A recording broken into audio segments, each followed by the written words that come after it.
सभी को नमस्ते। आज हम तव्यत, तव्य और अनियर प्रत्ययों के विषय में पढ़ेंगे।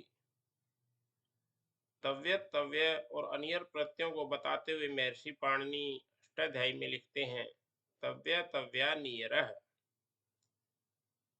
तो ये प्रत्यय चाहिए अर्थ को कहने में धातु से तव्यत, तव्य और अनियर प्रत्यय हो जाते हैं और इनके क्रम से तव्यत का तव्य शेष रहता है, तव्य का तो तव्य है ही और अनियर का अनिय शेष रह जाता है।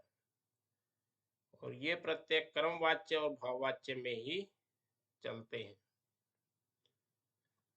तो एक और इनमें जो तव्यत और तव्य के बीच में जो अंतर है, तव्यत में इनमें केवल स्वर का ही भेद रहता है, अन्य कोई भेद नहीं रहता। तो तव्यत और तव्य के बीच में तव्यत का तयित किया गया है। तयित करने से तित स्वरितम से ये उदात हो जाता है, अंतोदात हो जाता है, जबकि तव्य प्रत्यय है आदुदातश्च से जो है आदुदात हो जाता है। तो यही एक अंतर इन दोनों के मध्य में रहता है, अन्य अंतर नहीं रहता है। अब इसके उदाहरणों को देख लेते हैं हम। तेन कार्यम कर्तव्यम, तो यहाँ पे क्री धातु से तव्यत प्रत्यय हुआ है कर्तव्यम में, इसलिए वाक्य का अर्थ होगा उसके द्वारा कार्य किया जाना चाहिए।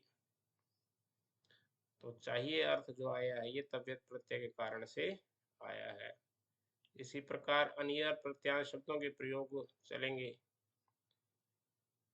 इसके अन्य उदाहरण हम देख लेते हैं। मया लेखः लेखितव्यः, मेरे द्वारा लेख लिखा जाना चाहिए। यहाँ पर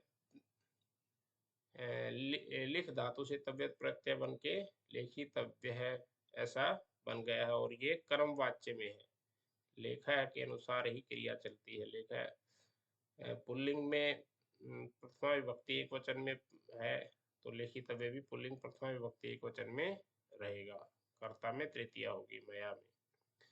इसी प्रकार यहाँ पे लतया अत्र स्थातव्यम, यहाँ स्था धातु से तव्य होके स्थातव्यम अर्थात ठहरना, लता के द्वारा यहाँ ठहरा जाना चाहिए ऐसा अर्थ हो जाता है।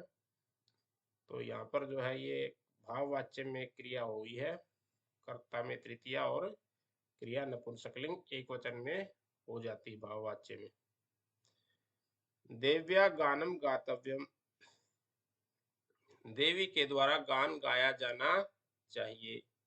यहाँ पर भी इसी प्रकार जो है कर्मवाच्य में हुआ है तव्यत प्रत्यय।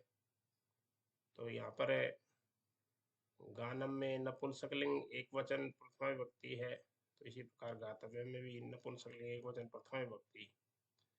पित्रा तत्र स्नातव्यम, पिता के द्वारा वहां पर स्नान किया जाना चाहिए। तो यहाँ पर भी इसी प्रकार स्ना धातु से तव्यत प्रत्यय भाववाच्य में।